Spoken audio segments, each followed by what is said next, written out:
കർത്താവേ, അരുളിച്ചെയ്താലും ഞങ്ങൾ കേൾക്കുന്നു. പ്രിയ മക്കളെ, എല്ലാ ബലഹീനതകളോടും കൂടെ നിങ്ങൾ എൻ്റെ അടുക്കൽ വരൂ. മടിക്കേണ്ട, ധൈര്യമായി വന്നോളൂ. എൻ്റെ സാന്നിധ്യത്തിലെ സ്വസ്ഥതയിൽ എൻ്റെ മക്കൾക്ക് എപ്പോഴും കടന്നു വന്ന് വിശ്രമിക്കാം. നിങ്ങളുടെ ബലഹീനതകൾ ഒരുപക്ഷെ നിങ്ങൾക്ക് തിരുത്തുവാൻ കഴിയാത്ത വലിയ പ്രതിസന്ധികളായിരിക്കാം. മക്കളെ, മൺകൂടാരങ്ങൾ നിർമ്മിക്കുന്ന കുശവനാണ് ഞാൻ. എൻ്റെ സ്വന്തം പാത്രങ്ങളുടെ അറ്റകുറ്റപ്പണികളും ഉടച്ചുവാർക്കലുമൊക്കെ എനിക്ക് നിസ്സാരമാണ്.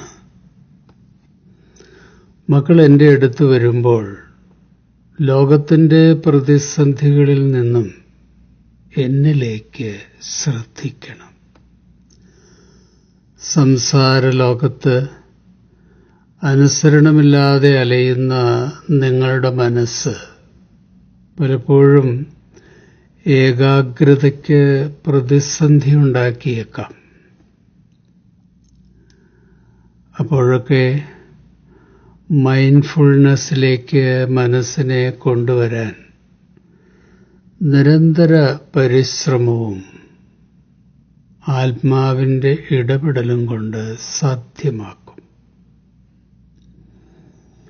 എൻ്റെ മക്കളുടെ ആത്മശരീര മനസ്സുകളുടെ പൂർണ്ണ സമർപ്പണമാണ് എനിക്ക് ഏറ്റവും ഇഷ്ടപ്പെട്ട വഴിപാട്.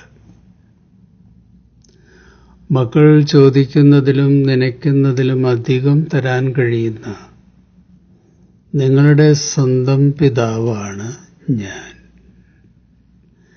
എൻ്റെ അടുക്കൽ വരുമ്പോൾ അത് ചെയ്യൂ, ഇത് ചെയ്യൂ, ഇങ്ങനെ ചെയ്യൂ എന്നൊന്നും എന്നെ ഡിക്റ്റേറ്റ് ചെയ്യരുത്. പിന്നെന്താണ് ചെയ്യേണ്ടതെന്നല്ലേ? നിങ്ങളുടെ ശുഭഭാവിക്കു വേണ്ടി വലിയ കാര്യങ്ങൾ ഞാൻ ചെയ്തുകൊണ്ടിരിക്കുകയാണ് മക്കളെ. അതെന്താണെന്ന് ഇപ്പോൾ മക്കൾക്ക് അറിയാൻ കഴിയില്ല. അത് വിസ്മയ രഹസ്യമാണ്. കാണാതെ വിശ്വസിക്കാനും എന്നിൽ മനസ്സുറപ്പിക്കാനും ശ്രമിക്കുമ്പോൾ നിങ്ങളുടെ പ്രാർത്ഥനയ്ക്ക് ഏകാഗ്രത ലഭിക്കും. പ്രാർത്ഥന വെറും ജൽപ്പനമാകാതെ ആത്മശരീര മനസ്സുകളുടെ സമർപ്പണമായി തീരും.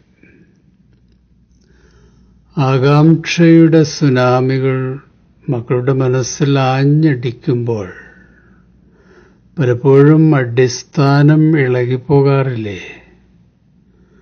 മനസ്സിൻ്റെ നങ്കൂരമുറപ്പിക്കാൻ ഞാനൊരു വഴി പറഞ്ഞു തരാം. ആകാംക്ഷപ്പെടുന്ന മനസ്സിനോട് പറയണം, യഹോവ എൻ്റെ ഇടയനാണ്. യഹോവ എൻ്റെ ഇടയനാണ്. യഹോവ എൻ്റെ ഇടയനാണ്. കുഞ്ഞെ, നിനക്ക് വേണ്ടി സകലവും കണ്ടറിഞ്ഞ് ചെയ്യുന്ന ഞാനുള്ളപ്പോൾ നിനക്കൊന്നിനും കുറവുണ്ടാവില്ല. പിന്നെ എന്തിനാ ഭയപ്പെടുന്നേ? നിന്നെ കരുതുന്നവനും കാക്കുന്നവനും പരിപാലിക്കുന്നവനുമായ നിന്റെ ഇടയൻ യഹോവയാണ്. ഇല്ല മക്കളെ, നിങ്ങൾക്കൊന്നിനും കുറവുണ്ടാവില്ല. ജീവിത തിരമാലകളിൽ സ്വയം തണ്ടുവലിച്ച് തളരാതെ നിന്റെ ഹൃദയപടകിലിരിക്കുന്ന എന്നെ എല്ലാം ഏൽപ്പിച്ചാൽ മതി. തിരകൾ മുറിച്ച് നമ്മൾ ഒരുമിച്ച് ശാന്തിയുടെ തീരത്ത് എത്തും. എല്ലാം നന്മയ്ക്കായി ഞാൻ രൂപാന്തരപ്പെടുത്തും. പ്രതിസന്ധികളിൽ ഉപാധികളില്ലാതെ എല്ലാം എന്നിൽ സമർപ്പിക്കാനും കാണാതെ വിശ്വസിക്കുവാനും നിന്റെ ജഡീക മനസ്സ് പലപ്പോഴും വിസമ്മതിച്ചേക്കാം. അപകട സൂചനകൾ ഉയർത്തി നിന്നെ ഭയപ്പെടുത്തിയേക്കാം.